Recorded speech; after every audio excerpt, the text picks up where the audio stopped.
for everyone to really consider doing. I'm letting a couple of people in to, okay. We will do that, Nancy. You don't need to. All right, thank you so much. I'm used to teaching and doing multiple things at once. So we can do with COIL as much as we want to in enlivening our students. We can team teach, we can make new friends, go in as deep as you want. And when you look at the broader spectrum, actually, less than 1% of college students across the country, and even less in CUNY, actually have a study abroad experience. Now, today, COIL gets to be a cross-cultural learning experience in an authentic cultural communication environment. So we're immediately confronted with sharing and connecting our commonalities. And as you'll hear, we can now bridge gaps among cultures and countries and all the information in between. So for today, Anita is next going to present an overview of COIL, followed by Olga's presentation of COIL at LaGuardia, then whom we call COILers, our panel will do presentations, and then we'll conclude with a Q&A period with you and a simple wrap up, all informal. Okay, so Anita. Thank you, Nancy, and good morning, everyone. So I'm going to tell you a little bit about what COIL is. And some of you already know, but some of you might be seeing the emails and not really have a sense of what folks who are doing COIL do. Next slide, please, Nia.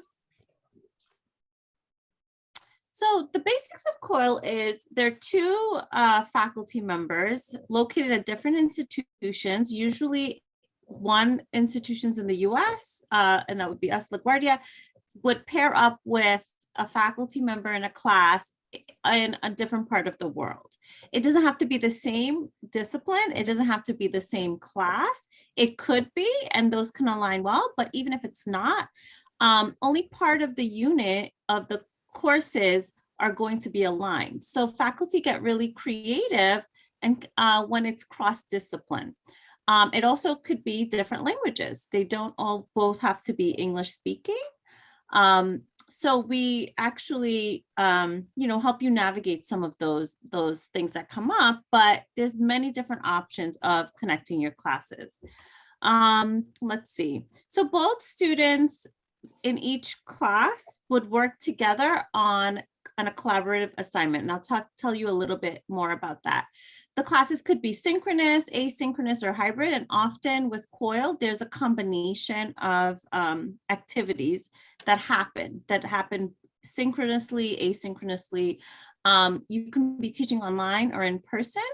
And the technology used doesn't have to be complicated. It could be things that you already use. And you can keep it as basic as possible to facilitate the project. Next slide, please.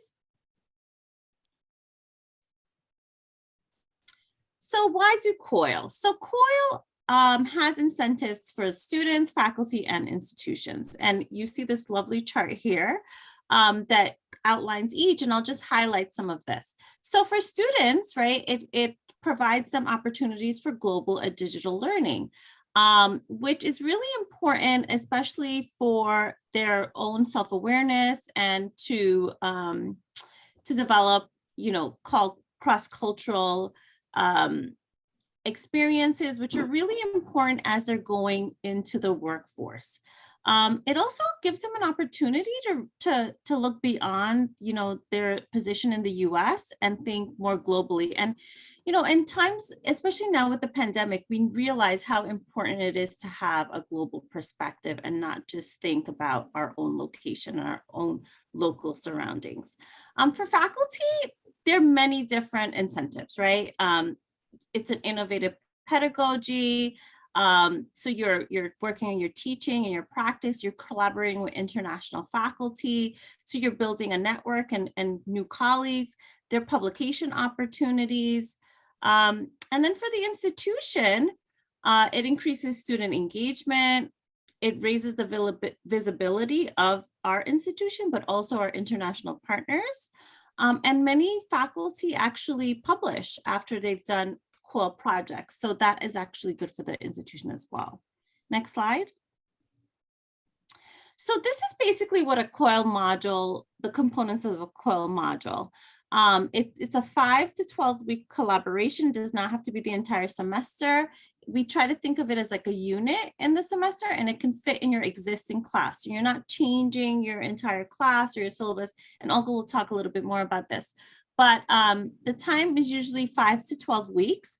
It includes an icebreaker where students are getting to know each other's institutions, each other's cultural context, and a little bit about each other's lives and how that might be similar and different. Then students usually work on,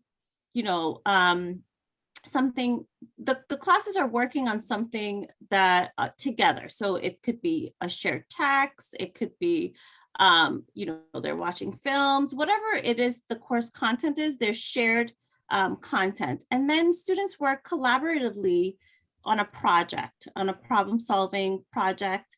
And at the end, we encourage students to present their work.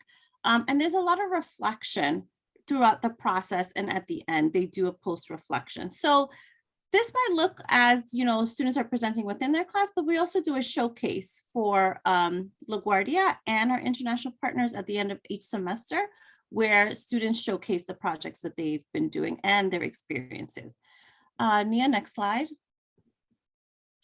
So the reflection component is incredibly important. And this is where students are recognizing and processing not only the content of the project and the coursework, but actually the experience of the intercultural collaboration. So COIL offers the opportunity to reflect throughout the process, right? And sometimes this could be through, discussion board. It could be through other engagements with their international peer, but it also could be faculty inputting different reflective prompts throughout the project. It goes beyond what they learned and really helps them think about the process, especially intercultural nature of the collaborative experience. And it encourages students to reflect on what they learned about themselves. And they start to learn a lot of things about themselves through engaging with an international peer and working across difference and what they learned. Yes. So there's a lot of reflection about the self, about the content of the course, about the intercultural collaboration, and then at the end about the entire experience and the different levels of that experience. Next slide, please. So I'm going to turn over to Olga, who's going to talk particularly about COIL at LaGuardia. Thank you so much, Anita. Hi, everyone. Great to see you this morning. Actually, I'll start with this little image here. When we were back in person, we used to have the showcases, and you can see, what is it, E50, whatever that room is.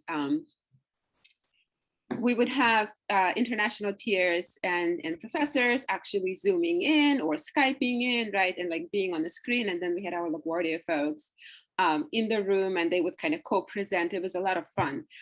Anyway, we started doing COIL in 2016 when we had maybe 3 or 4 courses. I believe it was Anita, me, and then the next semester it was Kyoko and Tomonori and another professor from the modern languages. So the first year was, we were just kind of piloting things. But since then we've had, including this upcoming semester, I believe it's 104 courses, right? So we've grown quite significantly.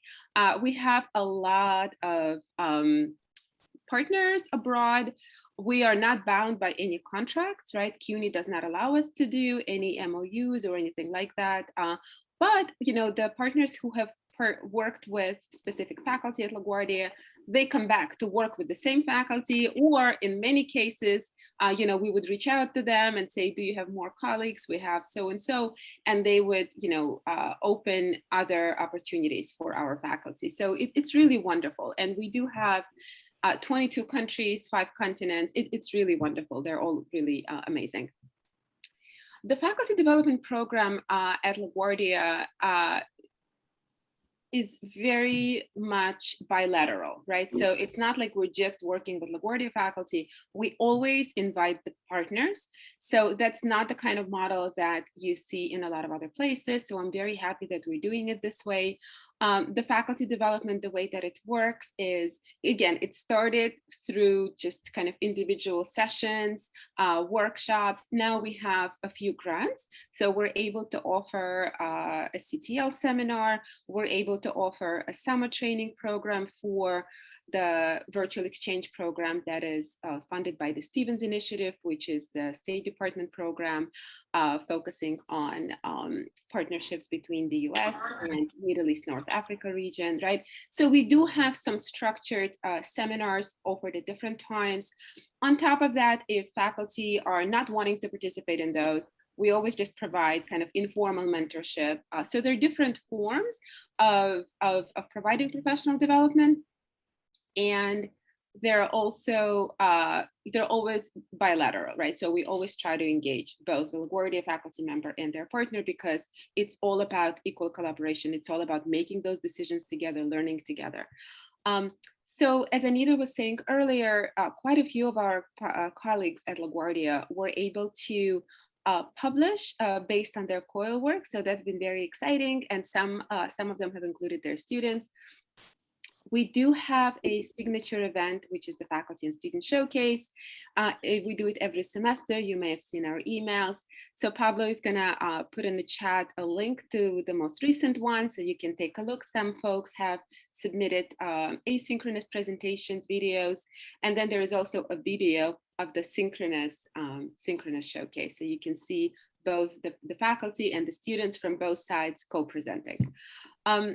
A lot of our projects, as you will see today, emphasize student agency. COIL is very much about student-generated content, right? You have to be comfortable. Yes, you have to create the conditions where it's very structured, right? You really need to kind of create the right conditions for students to engage in conversations, in projects together.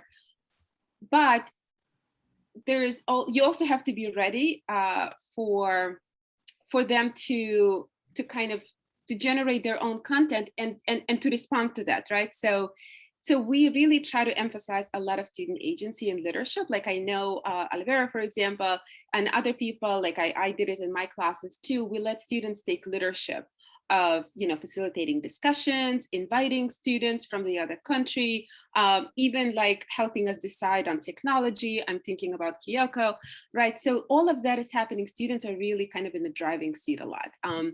And LaGuardia has been pretty successful. I mean, we've gotten several grants. One was from the French embassy. You may have seen the French ambassador congratulating us. 3 wonderful projects have resulted from that with France and French Guyana.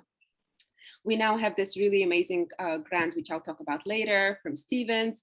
We have the US Department of Education grant. So because of all of that work, we were able to compensate faculty for their engagement in COIL. And we've also been able to consult other colleges in the world, right, to help them establish COIL programs. So we give them our resources and just, they help us too, obviously, right, by being with us and offering their expertise. But we've also been successful in consulting with them. So yeah, I'm gonna move on. Oh yeah, here's a wonderful map that Milena created. Milena, we use it all the time. Thank you so much. You can just see how LaGuardia connects with the rest of the world very visually here. We can move on here. Yeah, and here are just some recent publications. You can see here the business program, ELA, English. I'm sure there'll be more soon. So yeah, also we created a COIL college-wide committee. The purpose of the committee is to run college-wide events like today, right? And also develop other types of resources for faculty. And also there are departmental representatives on the committee. So if you work in a particular department and you want to learn more or you want to work on your project, you have a point person. These are your point people. You can get in contact with them and they will help you find a partner, develop a project, tell you about the opportunities that are available for professional development. So we're very lucky to have this group of folks working now. And I do want to say also this semester and for the next year, we're going to have two wonderful graduate students. Marianne Mador, she's here. I know I saw her. Ariana Martinez is here as well. They are attached to COIL. They're learning about all things COIL, supporting our work a lot. And I'm very excited about this too, because COIL is becoming a field where a professional field, right? Where folks can do research, where they can, recently there was a job posting at Florida International University for an assistant director of their COIL program. And they have a fantastic COIL program. So I'm really glad that now these wonderful graduate students will have an additional thing on their CV that hopefully will serve them well. Okay, I'm gonna turn this over to Maria. Thank you, Olga. So we're now moving to the panel presentations. We have 5 presenters, and each presenter is going to present up to 5 minutes. And we're going to be talking about our experiences actually working with COIL. We're going to start with, I'll start first. I am a member of the Education and Language Acquisition Department, and we have had a total of 38 COIL projects to date. Next slide, please. And so I wanted to talk a little bit about my first experience with COIL. Before starting COIL, the first semester, I was feeling very hesitant about my technology skills. This was pre-COVID, so it was before everybody became an expert on Zoom and breakout rooms and all these platforms. I was very limited to a very clunky use of Skype, and half of the time when I tried to use Skype, I couldn't even figure out how to make it work. So I was a little bit hesitant about how I could make this work because I was not comfortable with too many platforms or digital activities. So that was a big worry of mine before I started. Next slide, please. Other hesitations. How was I going to coordinate time difference? The partners that I was going to be working with were on the other side of the Atlantic Ocean. How was I going to find commonalities between the two classes? My first collaboration, I used the class I teach here was Foundations of Early Childhood Education, but I was collaborating with a graduate class at the University of Nicosia in Cyprus, which was Methods of Special Education. So it was education related, but it was, we were talking about community college level, graduate school level, and the topics were not exactly the same. So these were all things that I was sort of in my mind, wondering how I was going to figure all this out. Next slide, please. So my advice and what I did initially was to start off simple, sort of like this image of, testing the waters by dipping your toe in. You start with the syllabus you already have. You don't need to change that. Just start with that. What would you use normally if you weren't doing COIL? You do the same thing with the partner that you're working with. You start with their syllabus. How would they teach the class if they weren't doing COIL? And then what you do is you compare those two syllabi. You talk with the partner and you try to find some overlapping areas. So that's what we did. It really wasn't very hard to do at all. And we decided to create an asynchronous discussion board for students. No, we're not going to the next slide. I'm not done. I don't think anybody in office. Just the sound is throwing me off. So we decided to create an asynchronous discussion board for students, and our discussion board only ran for 3 weeks, 3 consecutive weeks. Now, I did that on purpose because that's what I was comfortable with. It was my first time doing COIL. I wasn't necessarily comfortable with technology, and so I wanted to keep it very restricted. You know, I could pull off 3 weeks. I could try this for 3 weeks. And then what I also did was we incorporated a percentage of the student grade from COIL into the syllabus. So next slide, please. So 7 COIL sections and 3 new countries later. Each time I do COIL, I make small adjustments. I never add more assignments for students. What I do is I adjust the existing assignments so that I maximize on the collaboration, but still reflect, but I still reflect the same course learning objectives. Right now, my COIL sections usually run 5 to 6 weeks. So I initially started off with, you know, that 1 semester where I was just testing it for 3 weeks, and now I'm using half of the semester. Next slide, please. And some examples of adjustments to assignments. I teach writing intensive classes. And so what I do is I'll ask students to write a long reflection on a relevant topic and connect their topic to their collaboration with their international peers. So, you know, if it's something about global theorists in education, that's what their paper's about. And then they connect it to things that they've learned about the other country and their education system, right? So again, I'm just adjusting the assignment. It's a writing intensive class. That's not changing.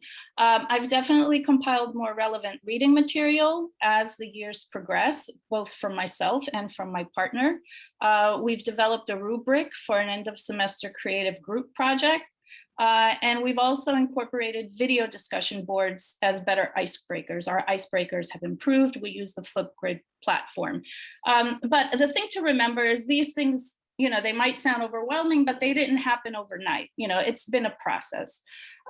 So that's my experience with COIL that I wanted to share with you. Next slide, please. And we have next, we have Tomo Imamichi from the Social Science Department, who's going to be talking about his experience. And the Social Science Department to date has launched 8 COIL projects. And next slide, please. And I will begin my 5-minute timing, and I will give a 1-minute notice before the 5 minutes are up. Okay, so Tomo? Yes, yeah, just cut me off if I go over time, but I plan to keep it short. Here are a few, so my 3 slides. First, I would like to start out with sort of like a bit of a broader perspective from the college-wide consideration. And I think some of my colleagues perhaps already mentioned that quite extensively, but definitely, you know, the global learning component is something that is of great interest to the college, to departments, and perhaps also to your particular course. And I think what particularly struck me is, of course, that when we speak about global learning, we can talk about comparing different locales and also think about connections of those different locales. But particularly with COIL, it's about engaging with people not only from, but in different locations, which I find to be a particularly powerful component, because I can also see in myself that, you know, how I might bring different perspectives, not only based on where I'm from, but particularly from where I'm in. And then I think the other strong component would be, of course, the integrative learning component, which is, of course, about integrating different disciplines, perspectives, and different kinds of learning. So here we have the component of not just learning about others, but of course with and from others. And on a personal note, I found it quite interesting in terms of not just, you know, how students from different countries work together, but it's of course also how faculty works together, and how I found it quite enriching to also, of course, learn from the other students and the other faculty. So that I think also qualifies quite strongly for integrative learning in also somewhat unexpected ways. Some of the points I made in a short video that I made for a COIL workshop, and by the way, I highly recommend the COIL workshop for those who are thinking of doing COIL and haven't taken the workshop, because they give you some really great activities that really help you set up the course. So these are things that you would have to do anyways for setting up the course, but here with the workshop, they really kind of like work you through the different steps, and they also help you anticipate potential challenges and how to deal with those challenges. And definitely I feel that the first time around, I think that was probably like the hardest part, because everything is, you're doing it for the first time. But I think subsequent COIL courses will become increasingly easy, because first, it'll be the second time around, and you can also build on your own experience in that sense. All right, so I think next slide would be great. So yeah, so particularly maybe trying to make a case for the social sciences. So as you may or may not know, that the social sciences encompasses various kinds of disciplines. I am in psychology, and I'm also highlighting urban studies, because urban studies in a sense is interdisciplinary and also a requirement at LaGuardia. And that, of course, is also considered to have this global learning course. And then, of course, also the social sciences, I highlighted a few things that I think also really are part of what COIL is about, to help students better understand themselves and the world around them, appreciate their own heritage and the heritage of others. And of course, acquiring of a sense of civic responsibility and social change. So these are things that I lifted off the social sites website from LaGuardia. And I think these are all these, I guess, points that really apply to COIL as well. So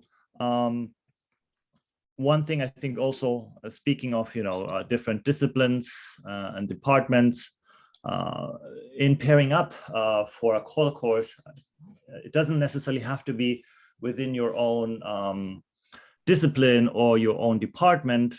So I'm trying to make also a case, that to consider actually other courses, particularly I think the social sciences in general are very well set up for COIL. Next slide, please. The 5 minutes are up. Just oh, they are up. Oh, okay, then that's fine, because I think they were presented in the order of importance, and the last slide is just more about my personal experiences to give a specific case study. But I'll be happy to skip over that slide. So yeah, so thank you for listening. Thank you very much, Tomo. Now we are going to be moving to representatives from the Humanities Department. The Humanities Department has launched 12 COIL projects. Next slide, please. And we have with us today two representatives, Olivera Stankovic and Nancy Bandiera, who will be talking about their experience with COIL. And I'll be starting the time right now. Thank you. Okay, hi everybody. One day I signed up for COIL. The next day filled out a form. It seemed just in a very short time I was in the program, and received notice that I was going to work with a colleague from Russia, and who teaches international relations and negotiation among cultures. And I teach interpersonal communication and intercultural communication, but I did get nervous, because I just thought, in being a novice in this program, how do I ever get from today to actually being with the Russian students? And it was, I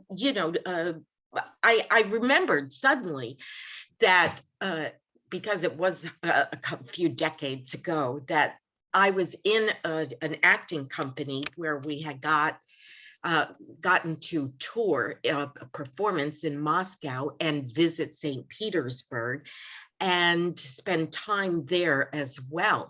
And I remember in my intercultural experience, being amazed at all our shared humanity, as we put up on our slide. So I just said, all right, focus, calm down on your shared humanity.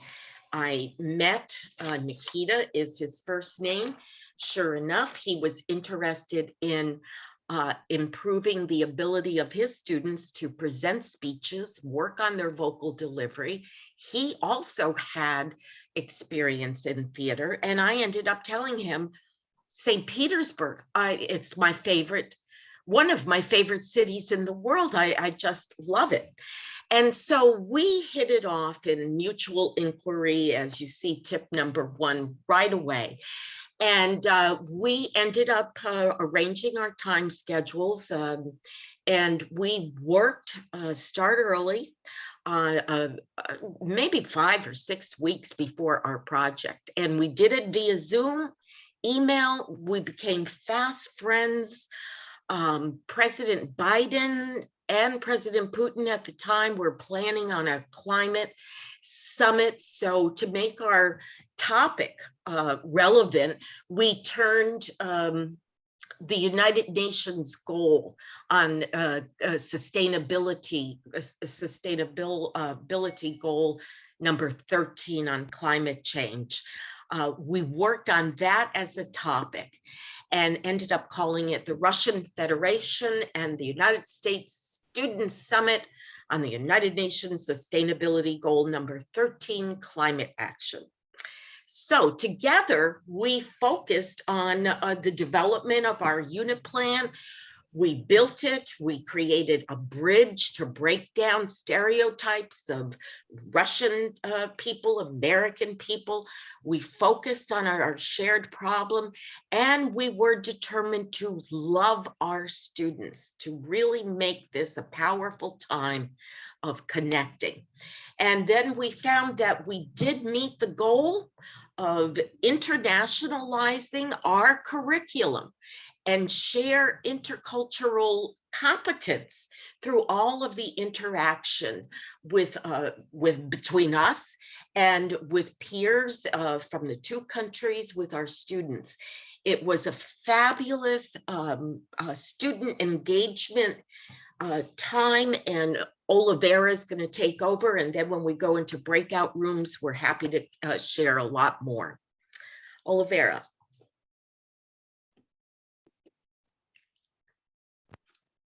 Olivera, I can't hear you. Hello, can you hear me now? Yes. Yes. I just want to say that there's 39 seconds left. So what I'll do is I'll just add another 2 minutes. Is that okay? Yeah, because there's 2 of us. I can't hear you. With microphone, I have a little bit issue. Okay, now I hear you. Okay, so is that all right? Yes. 2 minutes? Hello, everyone. My name is Olivera Stankovic. I'm from Humanities. I teach public speaking. I used to teach intercultural communication, so I implemented course COIL in 6 courses, 6 different COIL projects, in 2 courses, public speaking, intercultural communication. It really works so well. In contrast to Maria, I was very excited, nervous, but very excited how I started my COIL journey, because I was very good with the technology, and COIL helped me so much during the pandemic, because based on experience COIL, I was able to do Zoom meetings with my students, collaborate with my peers across the globe. I actually was maybe to lesson learned. I decided to do 3 institutions, one LaGuardia, from LaGuardia, our institutions, with 2 institutions from Montenegro, where I come from originally. And it was too much because I was so happy. I love challenges, and it was a big burden on me because I was doing everything on my own, not asking my co-partners to help me out. So I was sending feedback to 40 students all over. It was interesting, but too much. So we also started too late. So it overlapped with students' exams. So that was also something that you should really consider, to match, to have 4 to 6 weeks, but before or after holidays, because usually another institution has holiday not at the same time like we do. Here you can see we did use Slack. That's one of the platforms we used before Flipgrid, Facebook, blogging on WordPress, but this is one of my favorite because here you can guys consolidate 3-4 courses. So you can switch your workplace and then check something that you have done earlier, and then cooperate, embed in your future COIL project. As you can see here, this is an example how students were cooperating, collaborating, injecting some nonverbal cues such emoji to boost their intercultural awareness, and to find something like Nancy mentioned earlier, share humanity, to find a common ground and to see that we are more similar than different. We also, as you can see, we had groups 1, 2, 3, 4. So all these groups were mixed, made by mixed students from all these institutions. So it was very dynamic, a little bit more intense because they have to meet, they have to see when they match their student schedule and meet when they all can produce project. What Olga mentioned earlier, I did allowed my students to lead. So every new project that we implemented, I was able to ask some of my students from previous project to help me out, to be volunteers, such as peer advisors, IT support, facilitators of all these groups. So it really helped me tremendously later on, that I was able to cooperate with my volunteer students and with my new partners. Next slide, please. Here you can see also dynamic engagement, not just student engagement, but also faculty engagement. So students from my group also were communicating with the professor from another country, like in this case, Professor Sanya from South Africa. And you can see they had debate about vaccines, because we had projects pre-pandemic, post-pandemic, during the pandemic. So this was topic about the pandemic and implementing these measurements like vaccination pass. So students were so open to share their perspectives. Some of them were for vaccines, some of them against vaccines. It was nice to see this respectful exchange of perspectives, and also again with such a big support, understanding different diversities and different views on the situation.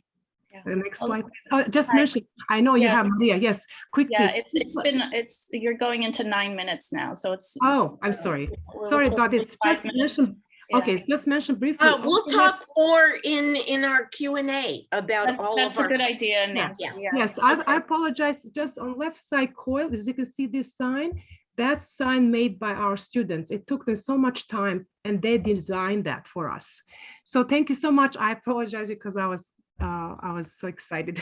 Thank you very much, Olivera and Nancy. Thank you for listening. Thank you. If we can go to the next slide, and the next slide again. One more time. One more time. Okay, no, go back. Okay, so now we have business and technology. We have a representative here.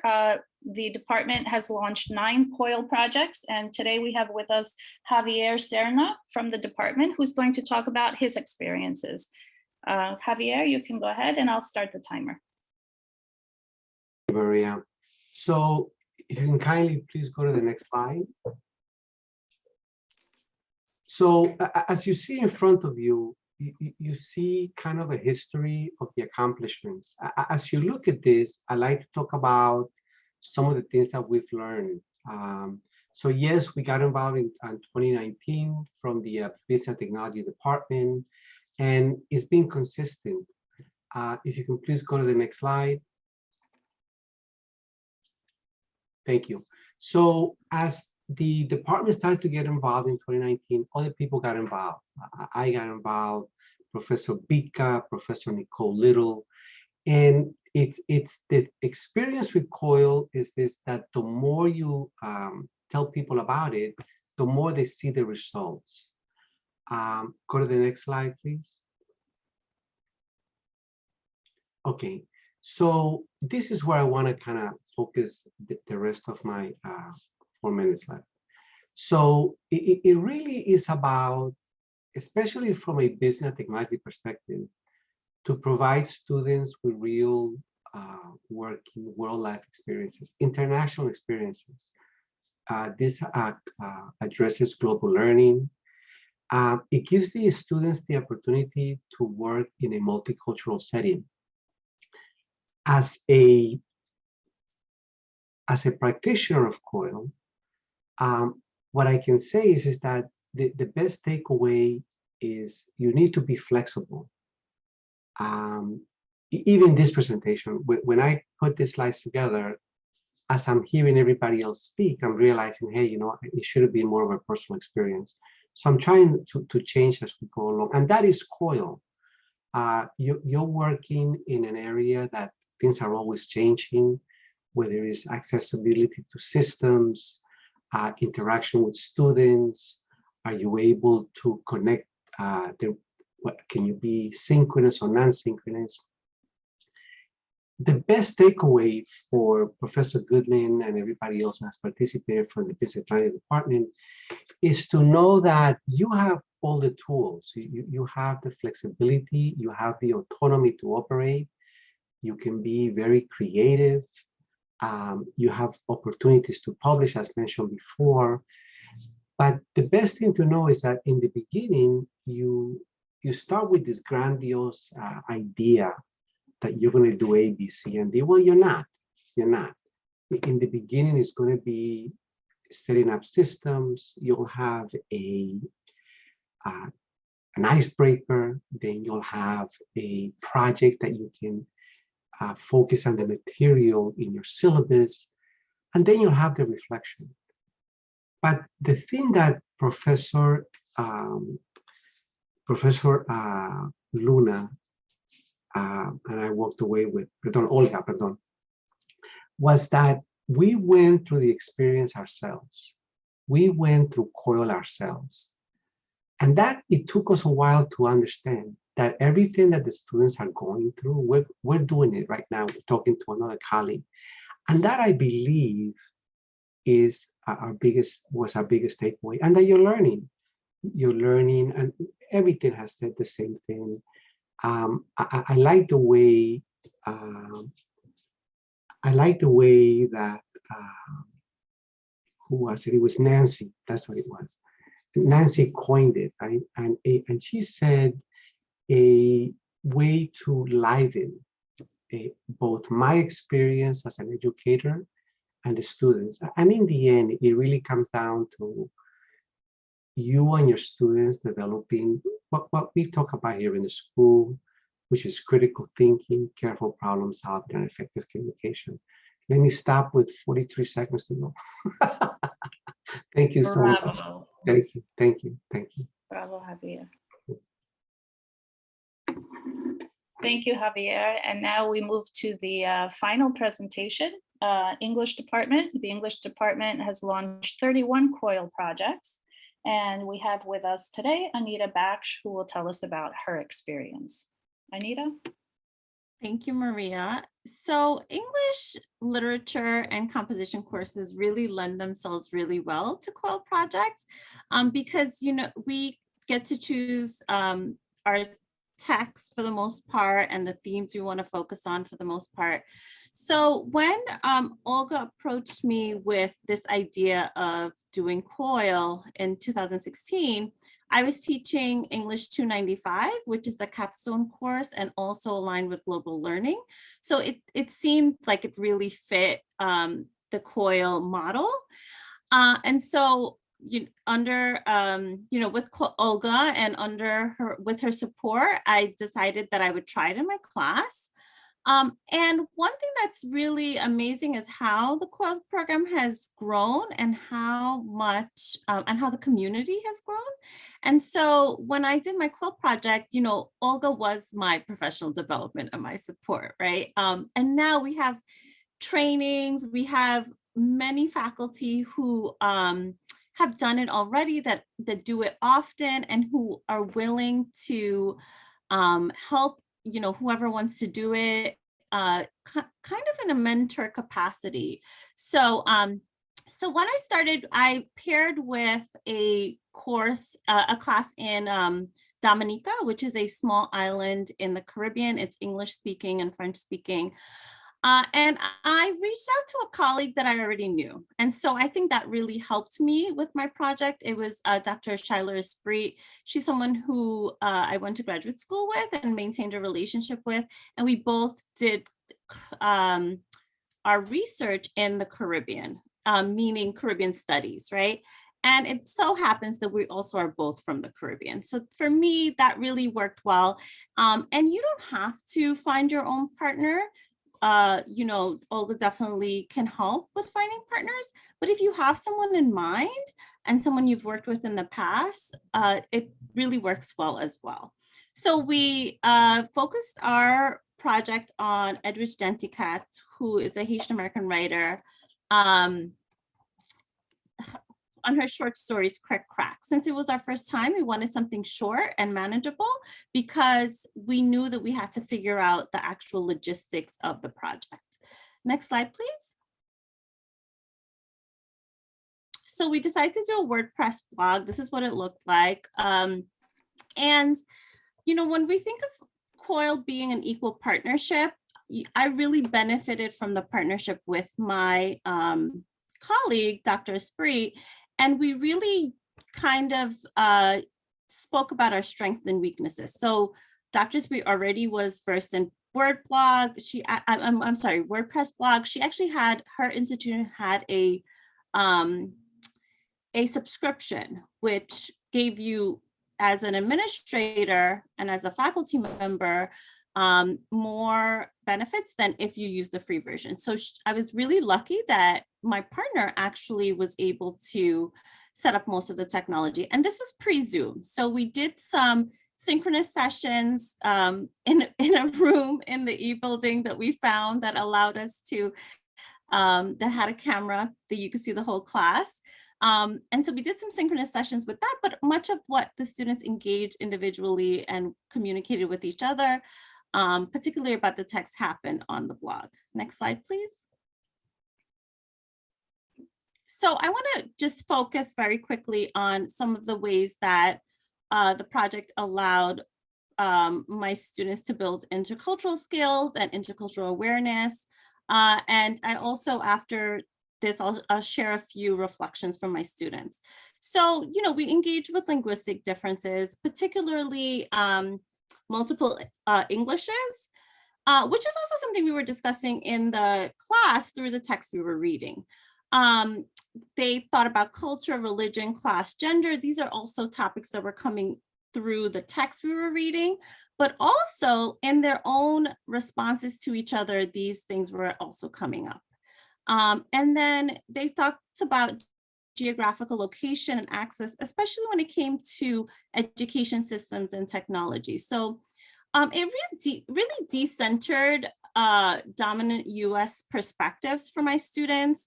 Some of my students were immigrants as well. And it was interesting because they come to the US particularly for educational opportunities and thinking that the US system is, better than other places. And then they were meeting students who they were who they were really impressed with and really excited to engage with. And I think that debunks some of their perspectives around education outside of the US.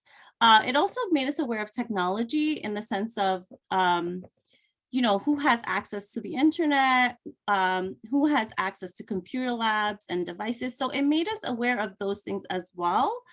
Next slide, please. just want to say we are in the 6 Oh, minutes. sorry. Okay. You want to Okay, just so- finish up? Yeah. Thanks, Maria. Okay, so I'll just read this quickly. One student said, being able to work with someone who had an entirely different perspective in life than my own is great. I could see how my experiences shaped my writing and how their experiences might have shaped theirs. So this is this awareness of the self as well. And the second example, the global exchange helped me grow as a global citizen. I have not communicated with a person who is not from the US in a very long time. Doing so made me see how similar views two people can have, even if they live in different countries, following different cultural and social norms. The question I had to answer for my post were intriguing.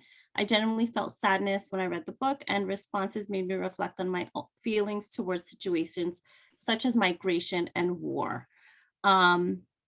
Sorry. Okay.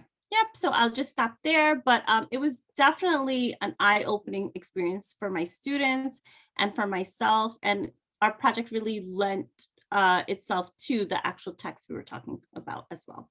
Thank you. Thank you very much, Anita. And with that, we'd like to open the floor to questions from you.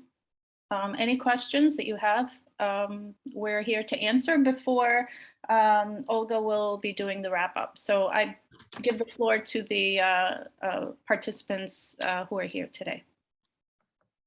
Hi, Maria, I have a question. Mhm. I wanted to ask, And, 1 second, can we remove the screen so we can see each other? Can we like remove the slides for a second? Thank you. Yeah. Okay. Is that need to? yeah, hi, thank you. First of all, great presentation by all of you and great project. Congratulations, Olga, for bringing this project into LaGuardia. It's a very interesting project, and I really loved all the presentation. Thank you for doing that.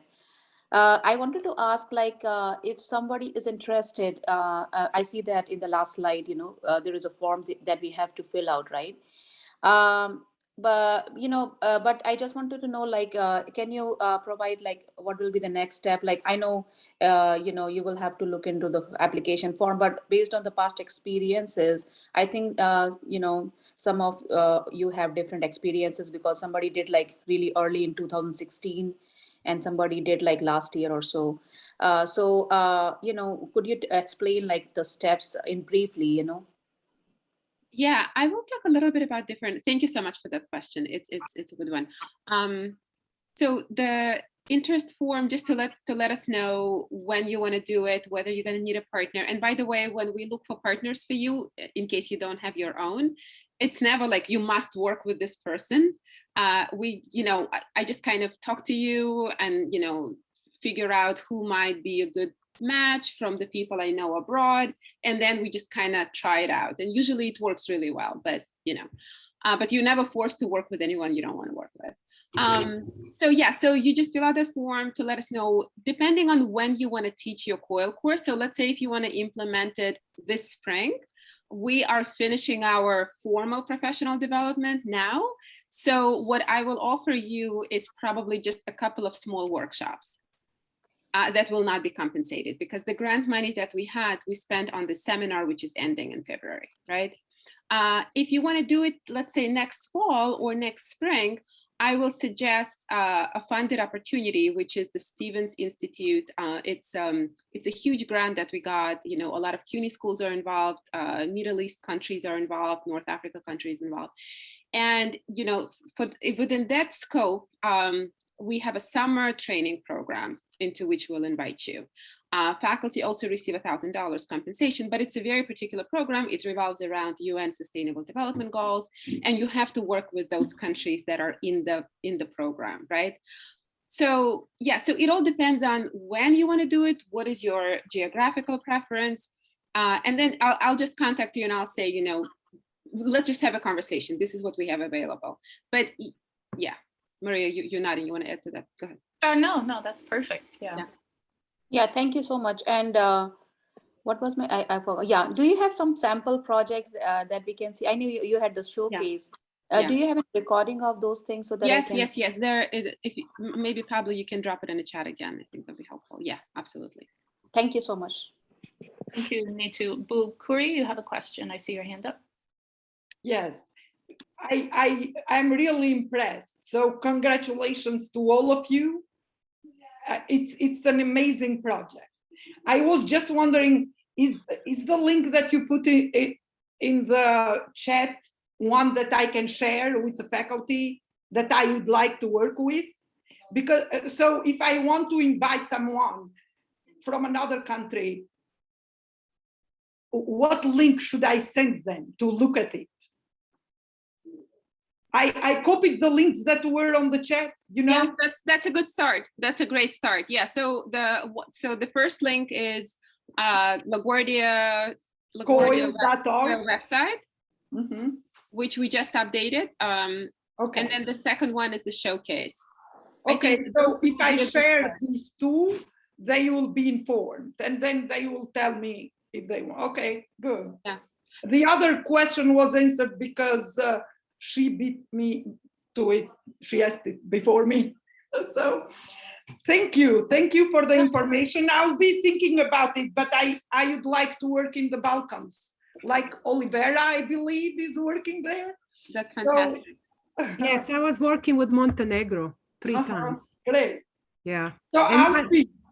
And where you come? Where do you come from originally? Albania. Oh, Albania, so neighbor. Yes. Yeah, of course.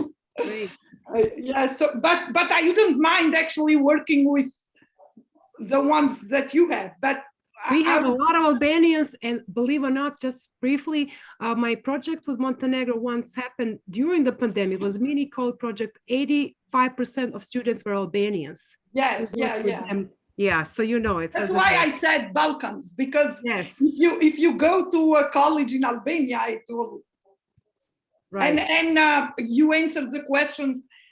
Nancy mentioned that she was assigned faculty, but we do have the choice to choose one. So yeah, of course. First, if you have somebody, it's always better, right? You work with someone you know.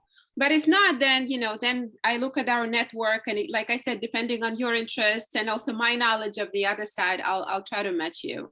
Or now Javier is helping us a lot. So I'm glad Ana Maria is here because, and also a few other folks who are working on starting the new Latinx Heritage Center, because we're working, we just had first of all, there is a huge COIL network within Latin America that's starting. Actually, it has started, and it's like doing really well. I think the whole idea is that they want to try to promote COIL within the Latin American network, not necessarily, have the US being present, although they're very open to working with us. And just yesterday, I had a wonderful conversation with somebody from a university in Cartagena. I would like to share their pamphlet. They have a lot of very different internationalization options. And one of them is conversation circles for students, bilingual Spanish, English, and they're definitely open to COIL projects. And this morning I already got something in my email, which Ariana, I'm probably gonna come to you for help. I just wanna show you how exciting COIL is, because it just like, somebody just wrote me an email in Spanish. I don't speak the language, right? But cool. it's there. It's just wonderful to just kind of break those borders, and yeah, I'll find a way to translate it. And do you have any examples with mathematics classes or not yet? Yes, Milena was just here. Yeah, I was wondering if she would be the presenter, one of the presenters, but she wasn't. Yeah, she did one. I can talk to her. And she's doing one. Yeah, not as many. We only represented the ones that are that have a lot of courses. Yeah, it was easier, but yeah, it's impossible to present all. Yeah, exactly. Okay. So, well, I greatly appreciate this. Thank you. Bukuri, I suggest you should connect with someone from Albania. For instance, I reconnected with my classmate 20 years. We didn't see each other, from Montenegro. So you can be the first one to break the ice in Albania. So why not? I will. I am kind of involved with so many things. And that's the only thing that probably it will take time for me to actually enter COIL. But I do want to investigate and see if they are ready to participate, then it will kind of push me, Thank you. Thank you to all of you. Thank you. And so a lot of the questions are have to do with next steps. You know, what happens now if you're interested in doing COIL, what should you do? So I think that ties in really nicely to Olga's wrap up. If you want to talk about the Stevens Initiative and any other and other things, if faculty have someone in mind to work with that's not in the Middle East. Great. Yes, absolutely. Nia, do you want me to share or you want to share? You want me to share? You can do it. You can do You it? can do Okay, it. go Okay. ahead. Go ahead. I'll do Sorry. it. Okay. Thank you. Thank you. Oops. That's not it.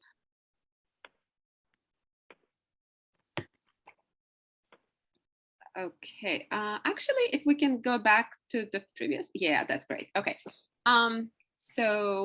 So like I said, if you would like to get involved, the first thing you want to do, because again, we have so many different ways that we do professional development. So we'll just pick the one that works for you. So just fill it out.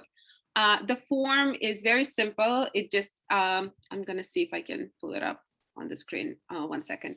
Just asks you, you know, your name, your department, which semester you would like to do COIL in, and then it asks about if you have a country in mind, if you have your own partner. And also there is a question about whether or not you would be potentially interested in joining this Global Scholars Achieving Career Success Program, which I'll talk about in a second. Another thing you may want to do is check the LaGuardia website just to kind of get a sense of, you know, who is doing COIL. Again, feel free to reach out to those people. When you look at our website, I will show that in a second as well. You'll see, you know, the COIL committee members are listed there. So I was showing you their names before. So you can reach out to the person who's from your program or reach out to Anita and me, that's fine too. But just reach out to us and let us know. And then there is also a CUNY COIL group on the CUNY Academic Commons. So those of you who are, thank you so much, Pablo. Those of you who have joined the Commons, it's a CUNY network and a lot of different programs are represented there, and COIL has its own group. So you can see announcements there, you can see what people are doing in different campuses. I will say that COIL is happening CUNY-wide, and a lot of it is thanks to LaGuardia. We did a conference in 2019 where, you know, we just brought together all the CUNY folks who were doing COIL, and we got to know each other that way, right? And so then I started this working group, the CUNY COIL working group, and we've been doing events for the CUNY community. And as a result of that, we applied for this grant from the Stevens Initiative, which I'll talk about in a second. And we're able to provide, because CUNY does not provide funding for COIL. Neither does LaGuardia, at least not yet. So we have to go and, you know, search for external grants. So let me just see. I think we can move on to talk about Stevens. Yeah, thank you. So Stevens Initiative was named after Ambassador Stevens, who you might remember was killed in Benghazi. And basically it carries out his legacy to improve relations between the United States and the MENA region, Middle East, North Africa. And the way that Stevens Initiative does that is by funding virtual exchange or COIL projects, right? And so last year, 5 CUNY colleges, LaGuardia, and LaGuardia is the lead now, but it was LaGuardia, Queens College, Hostos, BMCC, and Gutman. We got together, again, because we were working in the same CUNY COIL working group, we got together and we wrote this grant for $750,000. And we engaged 4 institutions in the Middle East, North Africa. So we have a Palestinian school, it's called Palestine Aliyah University in the West Bank, Abdel Assadi University from Morocco, Jordan University of Science and Technology, huge, really well-known university in Jordan. And what else? Oh, American University in Cairo, which is like the Harvard of the Middle East. So we're very pleased to be working with these partners. And the program has a lot of interesting components. Next slide, please. So first of all, it revolves around UN Sustainable Development Goals, and we're focusing on one very specific goal, which is clean water and sanitation, and the other one, which is much broader, reducing inequality. And so when faculty sign in to participate in this program, they can decide if there are different forms of inequality, obviously, right? So if you kind of want to do something of your own, water is a lot more specific, then you'd go with inequality. We can move on. And so what happens is faculty are invited to the summer program where they're developing, like Toma was saying earlier, in the professional development seminars, you're actually developing your project. You take this time to create that unit plan, right, for your COIL project, like a roadmap, basically, for you and for your students. And so during the summer, you sit through that training, and there are several elements in that GSEX program that you will need to kind of develop within your curriculum, right? Number one, you'll have to create a project that, again, revolves around that UN SDG of your choice and the choice of your partner. You also develop an experiential learning project, which is basically something community related. So it could be, your students go on a field trip and we help you organize all of that, right? Or you want to invite an industry speaker to speak with your students, or an NGO. We have a list of NGOs and also community-based organizations. So just to give students a little bit of a real life presence when they're considering this UN SDG, right? And then students present their work at a conference. After they're done with the project, the students participate in a career development workshop, and then, which is something that a lot of career specialists from all institutions are developing, right? And I will say also at LaGuardia, we've been doing this. This is kind of where we took the idea from. We run career development workshops for COIL students, LaGuardia and international, helping students understand how this unique experience connects with their career goals.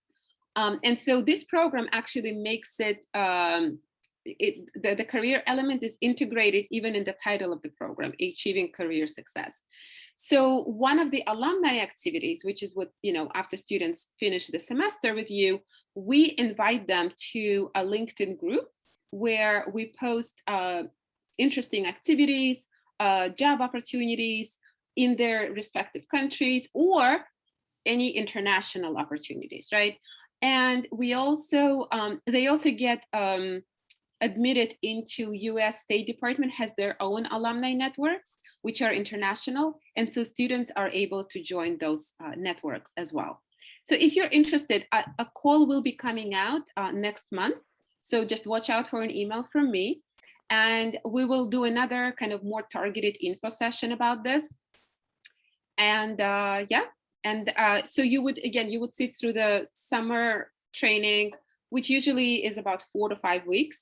And then you will implement your project either in the fall semester or in the spring semester of next year. Maybe next slide. That was the last slide. I think that's it. That's the, okay. So Maria, is it okay? Can we just remove the screen share and just see if there are any questions about anything I said? Yeah, I have another question. Sorry about my question is like, if I'm understanding it correctly, I can just do an assignment instead of like the whole course, right? Exactly. So it's always just one. It's think of it as a project. So it's a sequence of related assignments. Yes, but it's integrated into your course. Think of it as something self-contained, but it has to relate to something you did before in your class and something you will do after, right? Okay. So for example, when my students did a project where they did interviews with Russian students, right? Then I asked them to use those interviews in their research paper for my class. So you just can't, so they can see that it's not just something they do and it's an add-on. Try to integrate it. So how do I work with the professor from the other, country, university? Like I will be teaching that class and they will be teaching my class, like some part of it, or no? Okay. Does anybody want to, Maria, you want to try that? Do you have somebody in mind, or would you like to be, given somebody to work with? No, I don't have anybody right now. Really, it can be anything that you wanted to do. I have never been in a situation where the professor has taught my class or I have taught their class. That's not something we did, and mostly because of time difference. I've worked with faculty in France, in India, and the time differences just didn't work. So what, you know, as I said before, discussion boards, like you could share discussion boards where the students of the other class and your class interact, and they can interact asynchronously, and you can incorporate that into your grading, maybe part of anything you want, an assignment that's worth 10%, a participation grade. I have created a creative project where students from LaGuardia work with students from the overseas institution, and they have to produce something creative. I made a rubric, you know, a video, a podcast, whatever they want, 2 minutes or 3 minutes or less. You know, the idea is to kind of let them work with each other. You know, it's there, once they're placed in a group, they have to work with each other. And they, a lot of times will go on Facebook or WhatsApp and they'll communicate with each other. It's really whatever you're comfortable with and what your partner is comfortable with. You know, you can, there are no hard and fast rules, really. You know, if it's your, as I said, you know, when I did it my first time, I kept it very, you know, simple. I just did 3 discussion boards over 3 weeks, you know, but it can be whatever you want it to be. I really like that idea.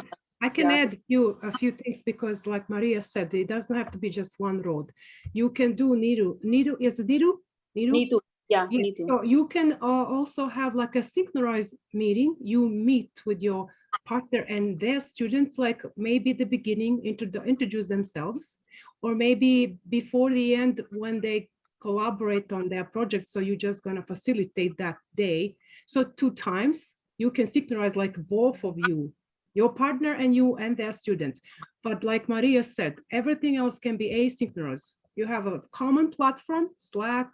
You guys agree it has to be free of charge platform that everybody have access to. And then they discuss, and then you guys just facilitate, pay attention what they're doing, and then just go there, boost their, motivate them, and give them feedback. That's all. Feedback mostly asynchronously from all partners works. Yeah, for that. So the same assignment will be given to you know, by that professor in their class, Right. and I will. Right, because me too. The goal here is to explore a topic that you normally would explore with your students, by inviting the international people to provide their angle, right? So let's say you're looking at poverty. So your students can provide you can assign a couple of texts and you select both of them. So let's say you're working with India. Yeah. So you would have a couple of texts, one about poverty in the US, one about poverty in India. Students in both classes read those texts and then they come to discuss, or they do a discussion board, right? So they compare the issue. And then you can assign other things to them, right? They can do an infographic, they can do a social media like if you want to translate it into action, right? Yeah. But it's up to you. The projects really vary. But the whole point is it's not about going there to give a guest lecture. It's not about professors. It's about students, right? Learning that global content. Thank you for clearing that. That was a very good example. Of course. And also, we also want them to collaborate, right? To learn to work together toward a common goal. That it's not just, you know, I do my part, you do your part. We want them to learn to negotiate things with people who are in a very different part of the world. Right. Thank you so much for answering all my questions. Thank you for your patience. Thanks. No, these are great questions.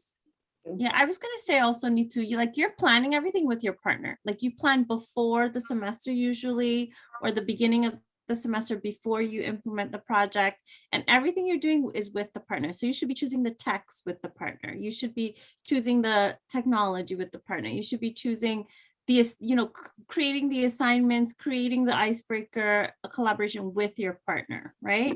So it's you do a lot of work on the front end before the project, right? But then when the project unfolds, right, because you've been communicating and you've been planning together, that part ends up being really exciting and really, really good, but it does take planning ahead with the partner. Yeah, I can already see that. Yeah. Thank you for adding. I think we have sample syllabi that Olga, we've been collecting some sample syllabi, haven't we? Yes. So what we That can we can do is share with we you. will follow up with all of you. Either way, we'll follow up. We'll follow up with the slides from today's presentation, with the form to fill out, with some other resources. So yeah, we can definitely include some syllabi for sure. Here, there is one that we had on one slide, Nia. If you want to just check briefly, like there was like a 23rd slide or 24th. It's a. I think syllabi. it's okay. I think it's okay now. Okay, Anyway, we're like 20 minutes Olga over. will share recording. And Yeah. And you'll look at your own time, and we can always, jump on a Zoom and have a conversation. Okay. Is this? Okay, I think we're good to close then. Thank you again so much for coming. I'd like to also thank the COIL committee. All of you have been really wonderful for putting it together. Thank you so much, Nancy, Anita, Maria, Olivera, Nia, Pablo, Tomo. Thank you, everybody. Omar. Yeah, And thank you. Javier as well. Yes, I Thank just said you. heavier, absolutely. Yeah. We It's have 10 more really- minutes if you want to, guys, stick around. Yeah, Yeah, and we can stop everybody, recording and we can stop recording and just chat informally if anyone wants to, for sure.